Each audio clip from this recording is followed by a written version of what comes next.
On my 30th birthday, my parents gave me a second-hand dress for $20. They wrote, "Sorry, but we spent your money on your sister's trip. She's our priority." I replied, "Fine." The next day, I stopped supporting them financially, and they started calling me in a panic. The box arrived early in the morning on the day of my 30th birthday.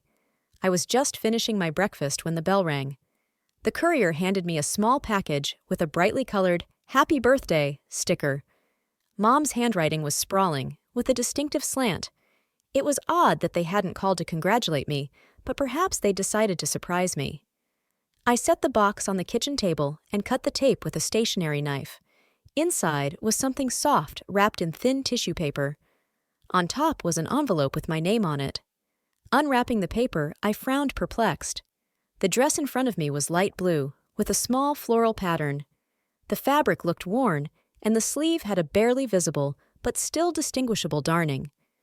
I flipped up the hem and saw a small second-hand Goodwill tag with a price tag, $20. My heart skipped a beat. A used 30th birthday dress? From my parents? I hastily tore open the envelope. "Dear Lauren, happy birthday, daughter. I'm sorry, but we spent your money on Ashley's trip to Italy. She's a priority for us. We hope you like the dress. Mom and Dad." I reread the note twice, then again.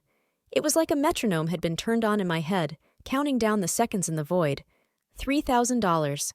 That's how much I'd wired to my parents 2 weeks ago. "Urgent plumbing repair," my mother said over the phone. "The pipes are completely rotten. We're afraid of flooding the neighbors downstairs." I didn't ask questions. I never did. I just transferred the money, putting off buying the new laptop I really needed for work. Ashley is in Italy, my little sister who has never worked a day in her life. On my money. Priority. The word hit me under my breath. I slumped back in my chair, still holding the note and my dress. A strange numbness gripped my body. No anger, no resentment, just the deafening emptiness and clarity that comes after a hard blow. Picking up my phone, I sent a quick text. "Okay." Nothing else. No questions, recriminations, or outrage. Just "good," with an exclamation point, as if I was really happy about their gift. The day stretched on endlessly. At work, coworkers congratulated me, bringing me a cake on my lunch break. I smiled, thanked them, blew out the candles. Natalie, our office manager, asked if I would be celebrating tonight. I lied something about a family dinner.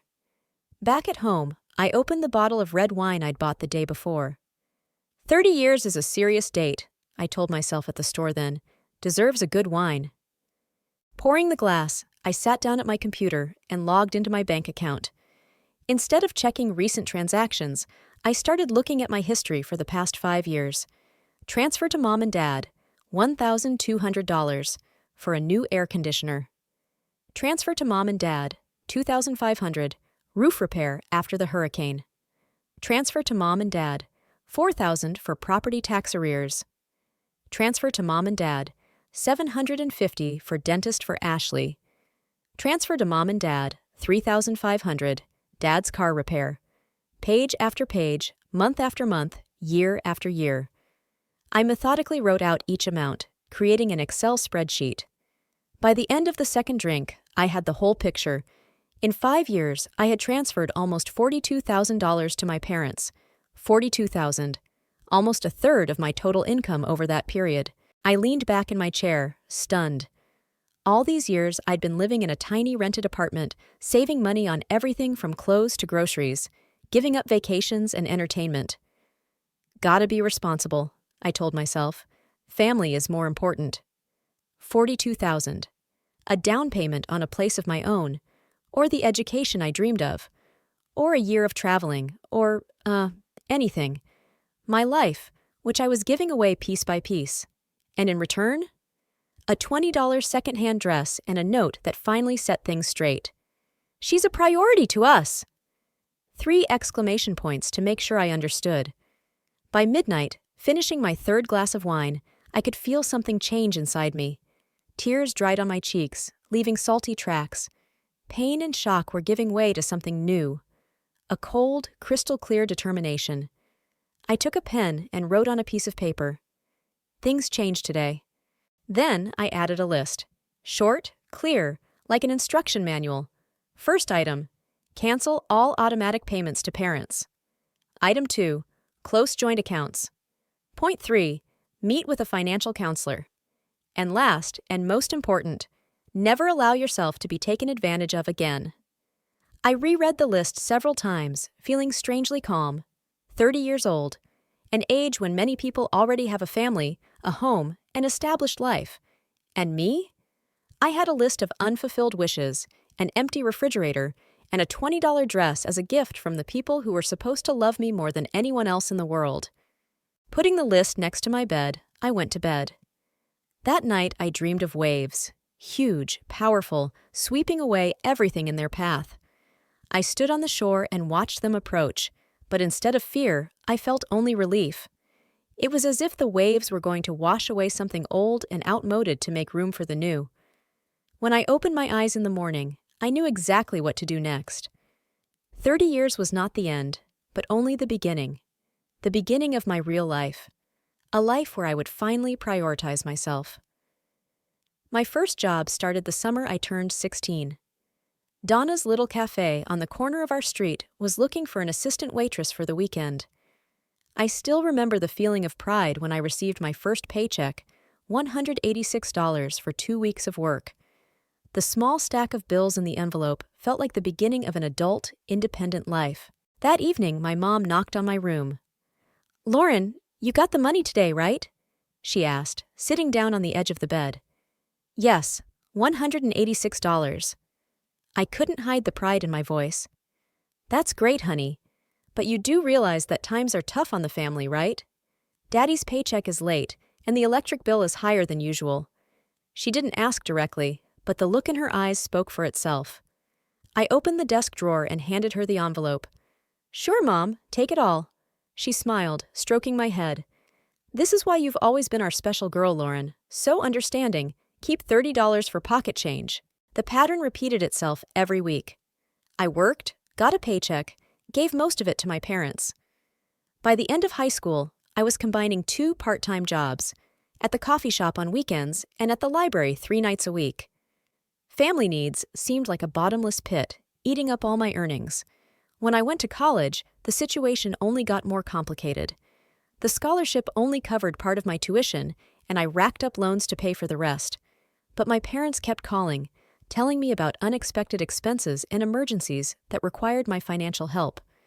By my 3rd year, I was juggling 3 jobs, at the university cafeteria in the mornings, at the bookstore in the afternoons, and as a call center operator 3 nights a week. I often fell asleep right over my textbooks, falling into a heavy sleep for hours before my alarm clock announced the start of a new day. That year, Ashley, my younger sister, was graduating from high school. When I suggested that she work part-time over the summer to save for college, my mom adamantly opposed it. "Lauren, you don't understand. Ashley is more creative. She should be developing her talents, not wasting her time at some supermarket checkout line. She should be enjoying her youth." "What about my youth?" I blurted out. Mom looked surprised, as if I'd said something absurd. "You're different, Lauren. You've always been independent, strong. Ashley is so much more fragile. She needs our care and support. You want your sister to be happy, don't you?" Of course I did. And I kept working, sending money home. When I graduated from college and got a job as a quality control associate at a pharmaceutical company called Biotech Solutions, my parents threw a little party. Dad made a toast. "To our Lauren. I always knew you would succeed and take care of your family."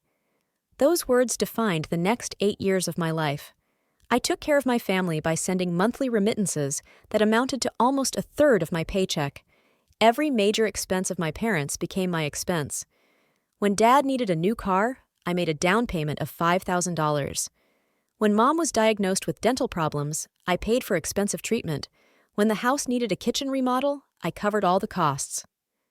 Ashley went to a prestigious college, majoring in art history. My money paid for her textbooks, rent for an apartment near campus, and a summer internship program in Europe. "If you really love your sister, you'll help her get a better education," my mom said, when I timidly wondered why Ashley couldn't take out student loans like I did. All these years, I had lived in a tiny studio apartment, saving for everything from groceries to clothes. I saved up for a down payment on my own place, but that goal kept getting pushed back.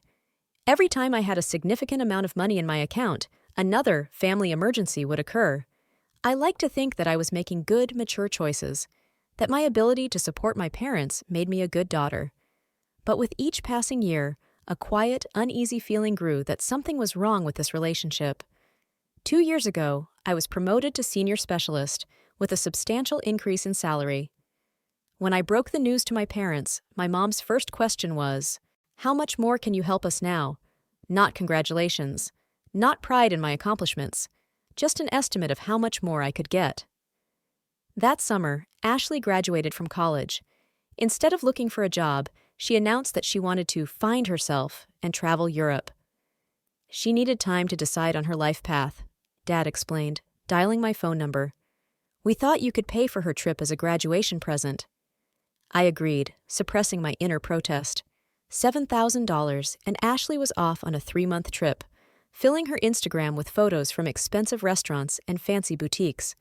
The money I'd been saving to fix my rented apartment, where the roof leaked during heavy rains.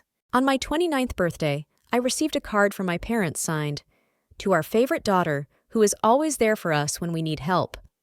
No gift, just a card reminding me of my role in the family.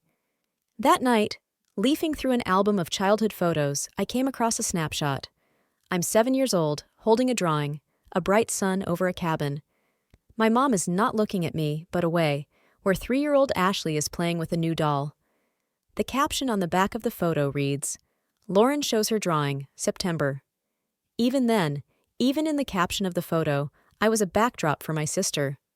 All these small moments, accumulating over the years, added up to a painful picture. I wasn't a daughter, I was a resource, an ATM that always has to work, always has to dispense cash on demand. And worst of all, I let it happen.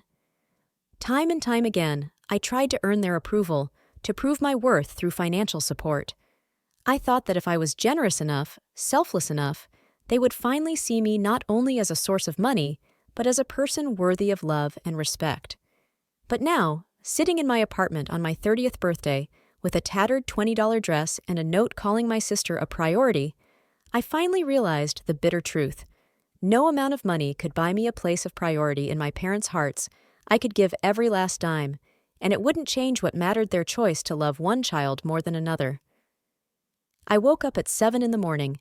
Even though the alarm clock hadn't rung, a strange sense of determination made me sit up in bed immediately, without the usual 5-minute struggle with myself.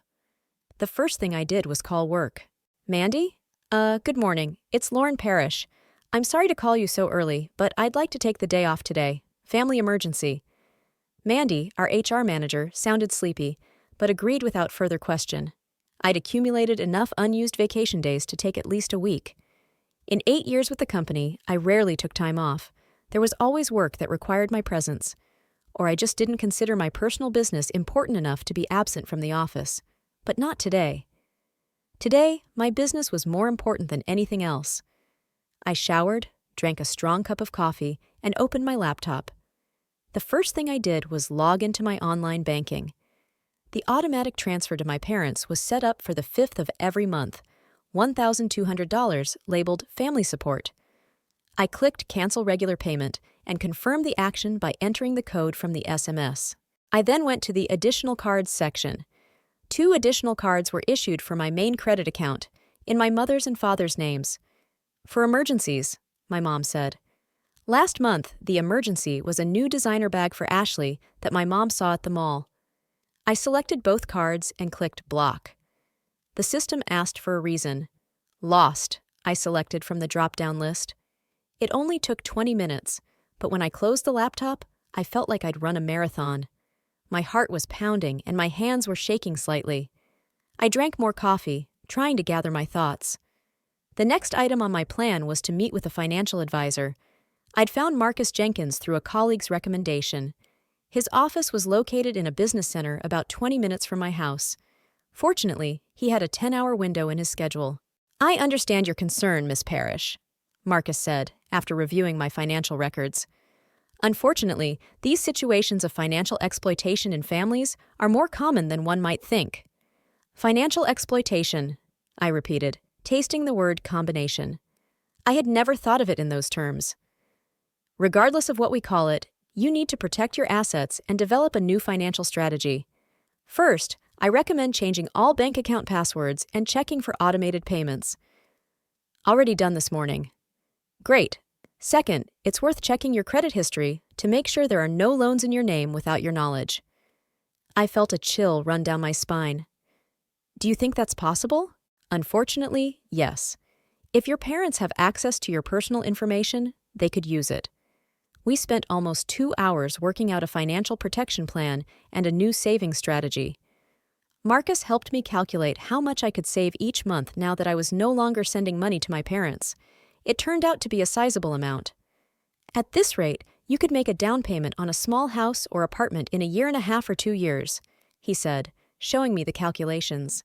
And if you increase your monthly contribution to your retirement account, you will significantly improve your financial situation in the long run. As I walked out of Marcus's office, I felt a mixture of excitement and anxiety. For the first time in years, I could think of buying my own home as a real, attainable goal. But at the same time, there was a lingering feeling that I was betraying my family. My phone vibrated in my bag. A missed call from my mom, and another, and another. 5 missed calls during the counseling session. I took a deep breath and dialed her number. "Lauren! Finally!" My mother's voice sounded unnaturally happy. "I've been calling you all morning. I wanted to know if you liked our present." I stopped in the middle of the sidewalk, trying to make sense of what was happening. Did she really expect me to like a used dress and a note saying my sister was their priority? "Did I like the gift?" I repeated slowly. "No, Mom, you didn't." "Oh," she sounded surprised. "But you wrote good." "I didn't write good because I liked the gift. It was because I finally realized how things are in our family." "What are you talking about?" Her tone changed, more wary. "I'm talking about not sending you any more money, ever again." There was a long pause. "Is this some kind of joke?" she finally asked. "No, Mom, it's not a joke. But Lauren, we're counting on your help. You know how hard it's been for us, and the monthly remittance didn't come today." I canceled it and blocked your additional cards. Another pause, then her voice grew colder. "I'll get your father." I heard muffled voices, then my father answered the phone. "Lauren, what the hell is going on?" "Mom's upset." "I won't send you any more money, Dad. Not monthly remittances, not emergency aid." "Why the sudden decision?" His voice was a mixture of bewilderment and annoyance. "My 30th birthday present. The note saying Ashley was your priority, from the realization that I've been an ATM for you all these years." "You're exaggerating. We love you, it's just—" "Just what, Dad? Just that I've always been your cash cow? A source of money for Ashley and yourselves? How dare you say that, after all we've done for you?" "What have you done for me?" My voice was shaking. "Since I was 16, I've given you almost all the money I've earned. I worked 3 jobs in college to pay not only my education, but also your bills. For the last 8 years, I've sent you thousands of dollars every month, and in gratitude, I received a $20 dress and a reminder that my sister was more important than me." By now, I was sitting on a bench in the small public garden I'd wandered into during the conversation. Passers-by were giving me concerned glances. I must have looked bad. "You've always been selfish," my father hissed, "thinking only of yourself." "Selfish?" I almost laughed. "If I'd only thought of myself, I'd have my own house, not a rented apartment. I'd have savings, not an empty account after every one of your emergencies." "We're your family. A family is supposed to help each other." "Helping, yes, but it has to work both ways. When have you helped me? When have you ever supported me? When have you ever put my interests ahead of Ashley's?" There was a murmur in the phone as my parents passed it around. Then my mom spoke again, her voice accusing. "You're an ungrateful daughter. We have done so much for you, and you—" "What have you done for me, Mom, specifically?" "We raised you. We fed you, clothed you, educated you." "I paid for my education myself. Student loans that I paid off for 7 years, remember? Do you know how much my education cost? Have you ever wondered? You were always cold and calculating, not like your sister, Mom shouted. Ashley is warm, grateful, loving, and you're just what, Mom? An ATM machine? A cash cow? The source of funding for Ashley and your whims. How dare you? I took a deep breath, trying to calm myself down. I accept your gift, Mom. This dress and note are the best gift you could have given me, because they finally opened my eyes. Lauren, stop acting out this drama, Dad interjected. You realize we can't do without your help. We've got mortgage bills. Ashley needs support. It's not my problem anymore, Dad. Ashley is 26 years old. She can work like I did when I was her age. You can cut costs, sell the house you can't afford. Find solutions that don't involve using your oldest daughter. You're destroying the family! Mom screamed. If you hang up the phone now, you may no longer consider yourself our daughter. I felt like I'd been kicked in the butt. Despite all the realization, all the revelations of the past 24 hours, those words still hurt unbearably. So I'm only your daughter when I pay your bills? I asked quietly. Is that what your love is? Lauren, that's not what your mother meant, my father said hastily. We're all on edge right now. Let's talk when we've cooled down.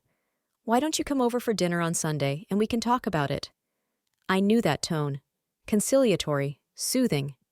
It was the way he always spoke when he wanted to get something from me. Let's talk later meant, give us time to figure out how to manipulate you again.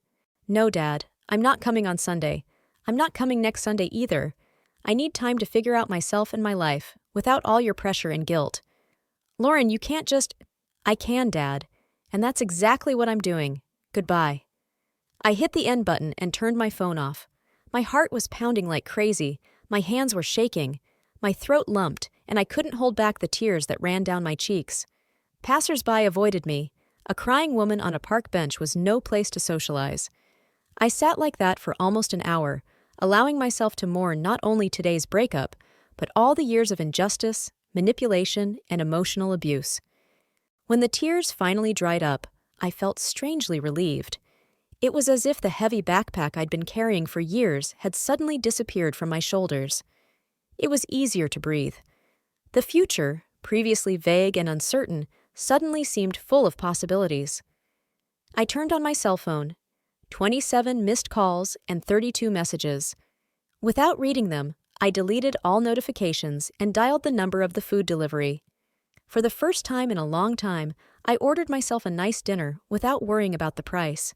It was a small act of self-care, a symbolic beginning of a new chapter in my life. In the evening, sitting in my small apartment with a glass of wine and a pizza box, I cried again.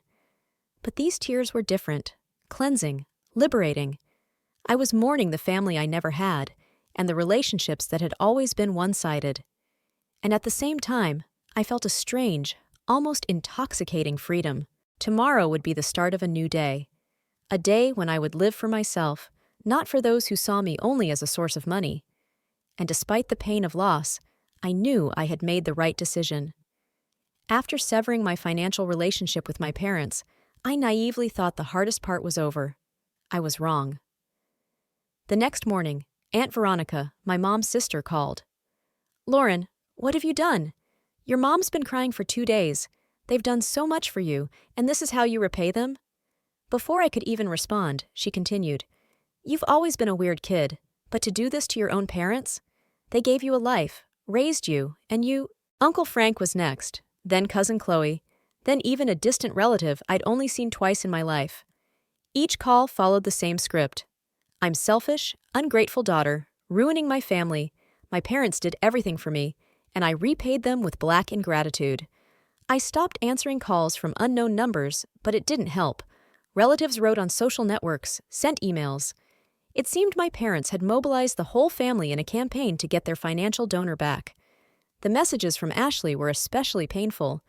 While relatives at least tried to mask the accusations with concern, my sister didn't shy away from expressions. You've always been jealous of me. You've always been greedy. Now you have decided to finally destroy our family. Mom won't leave her room, crying all day long.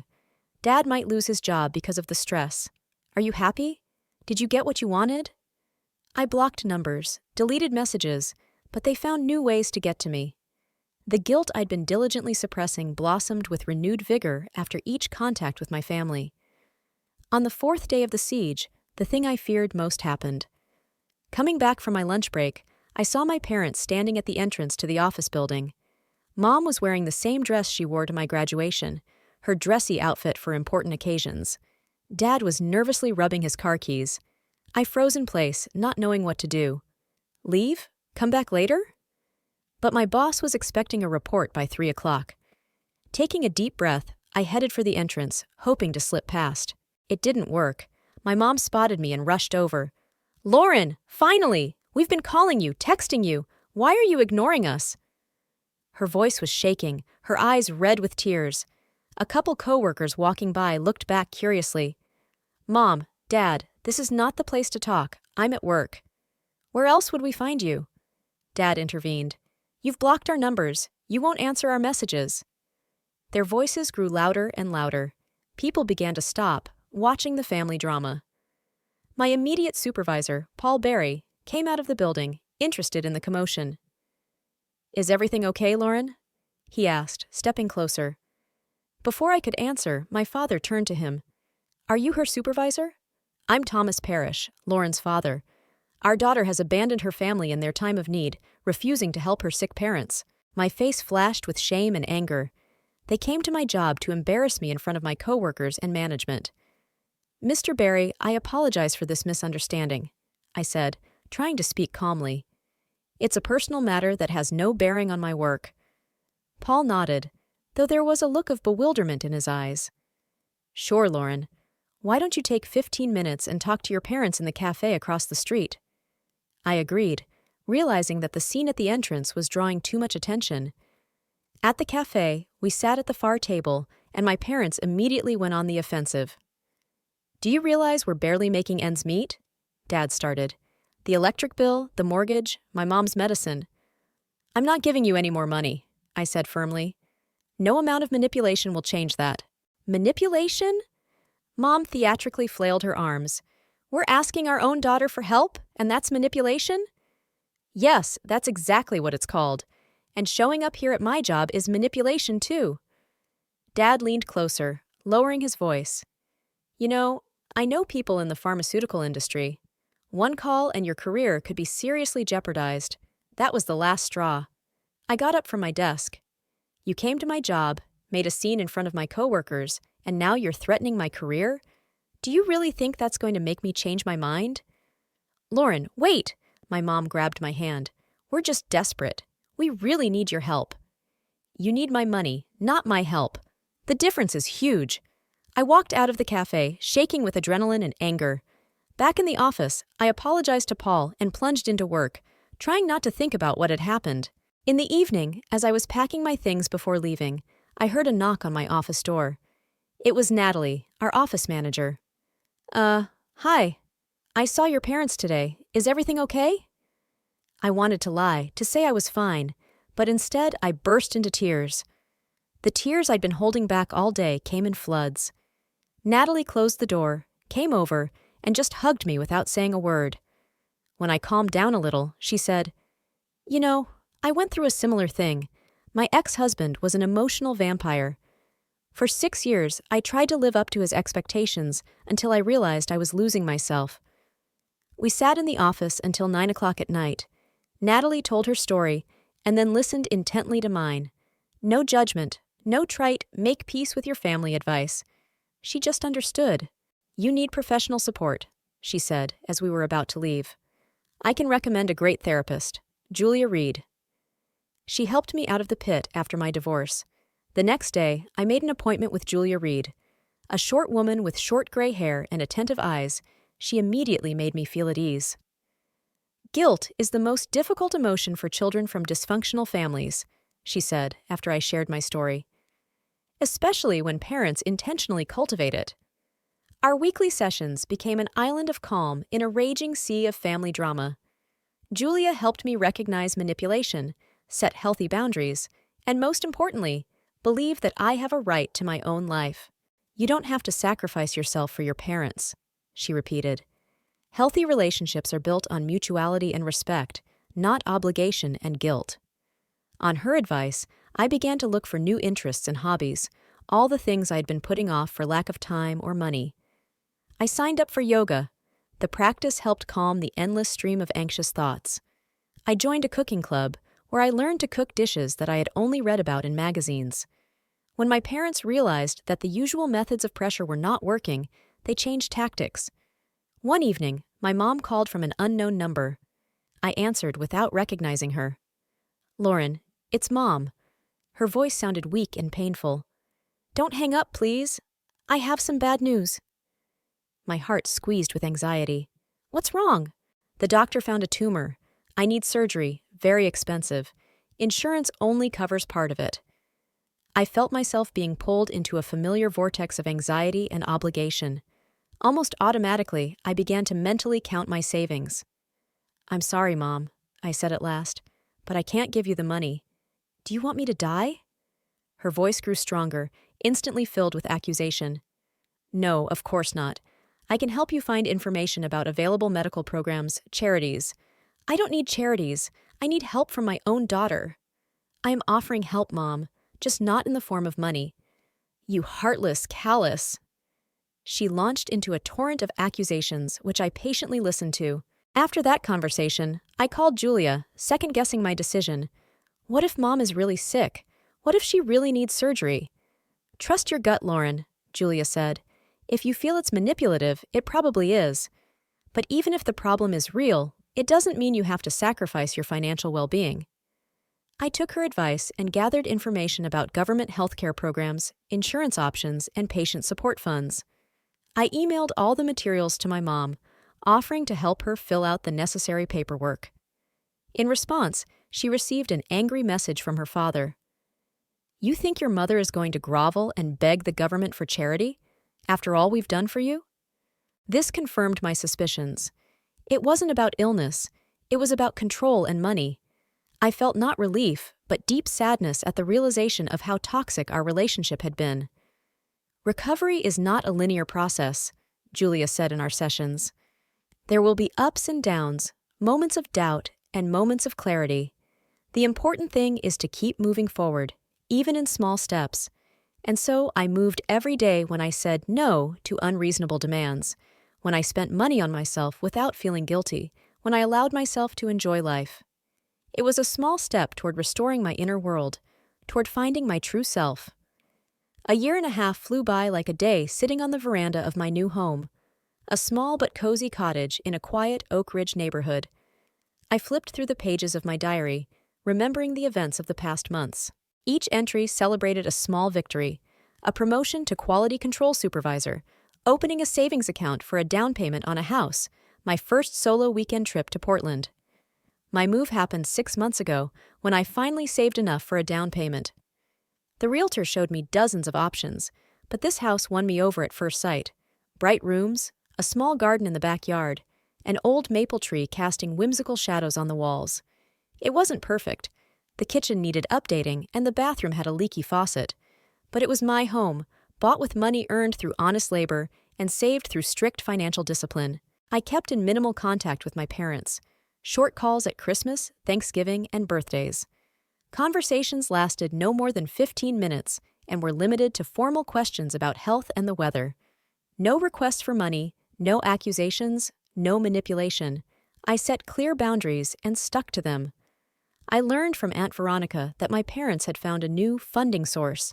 My Uncle Robert, my mother's brother, who had recently inherited after my father-in-law's death.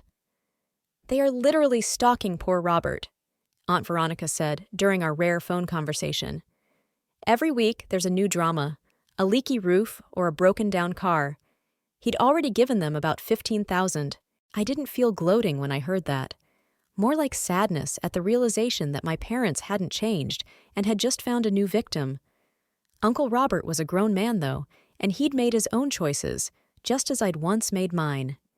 The most unexpected turn was the change in Ashley's life. After losing her financial support, mine, and in part, her parents', she got a job for the first time in her life. First as a receptionist at a spa, then as an assistant at a small art gallery. According to Aunt Veronica, Ashley complained about the hard work days and small paycheck, but kept working. One May morning, I walked into the Morning Dew Cafe near my office. After ordering a cappuccino, I took a table by the window and opened my laptop to review work emails before my morning meeting. Immersed in the reports, I didn't immediately notice a familiar figure stopping nearby. "Lauren?" Ashley's voice sounded uncertain, almost timid.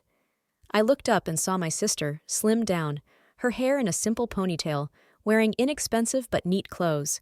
No makeup, no designer accessories. She looked older, but also more real than I remembered. "Ashley?"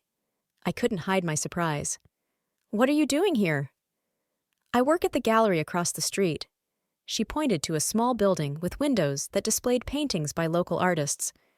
"Sometimes I come in here before work. Can I sit down?" I nodded, with mixed feelings. Our last contact had been a year and a half ago, an angry text message where she'd accused me of destroying her family. We sat in awkward silence for a few minutes, avoiding looking at each other. Finally, Ashley spoke. "I owe you an apology, Lauren. For those texts, for everything I said about you. I wasn't expecting this. I was prepared for accusations, for asking for money, for manipulation, but not for an apology. The last year has been difficult," she continued, twirling the cup in her hands. "When you stopped helping, my parents cut back on my privileges. I had to find a job. For the first time in my life, I had to pay my own rent, food, bills. It was a shock." She spoke quietly, staring into her coffee. "You know, I never really thought about where the money came from for my traveling, my clothes, my schooling. I took it for granted that my parents would provide for everything. And then I heard from Aunt Veronica how much you gave them all those years, and that it was you, not my parents, who paid for most of my gifts. I didn't know what to say." "I'm ashamed, Lauren." Ashley's eyes filled with tears. "I'm just now starting to realize what you've been through, how hard it was for you while I was having fun and spending your money. It was a difficult, awkward, but important conversation. We didn't hug. We didn't promise to be best friends. Too much water had passed. Too deep were the old wounds. But something changed between us that morning. There was mutual respect, and maybe a chance for a healthy relationship in the future. I'm not apologizing or expecting us to suddenly become close," Ashley said before she left. "I just wanted you to know that I realize I was wrong, and I'm learning to live on my own like you always have. We exchanged phone numbers, not for daily calls, but as a symbol that the door had been left ajar. Another significant change in my life was Michael Henderson. We met at a cooking class I'd signed up for on the advice of my therapist.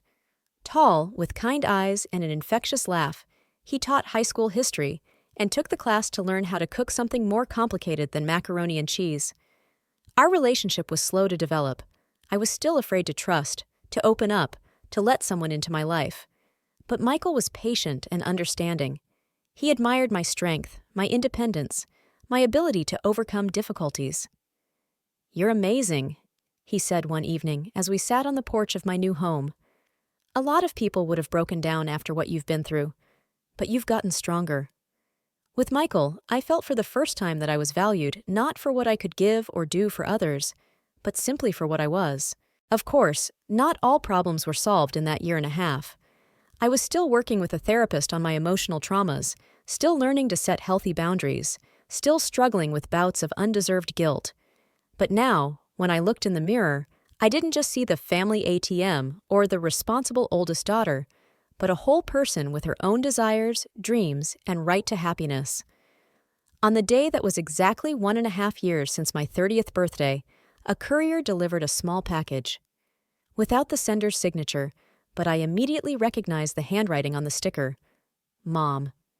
Inside the box was the very same secondhand dress, washed and neatly folded.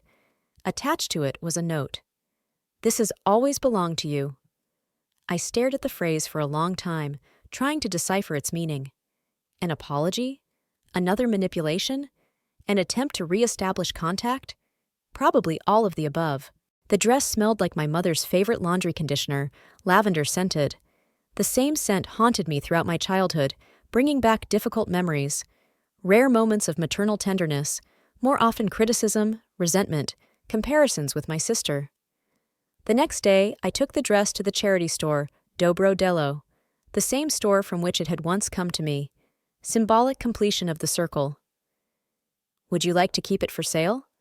The elderly volunteer asked, accepting the package. Yes, please.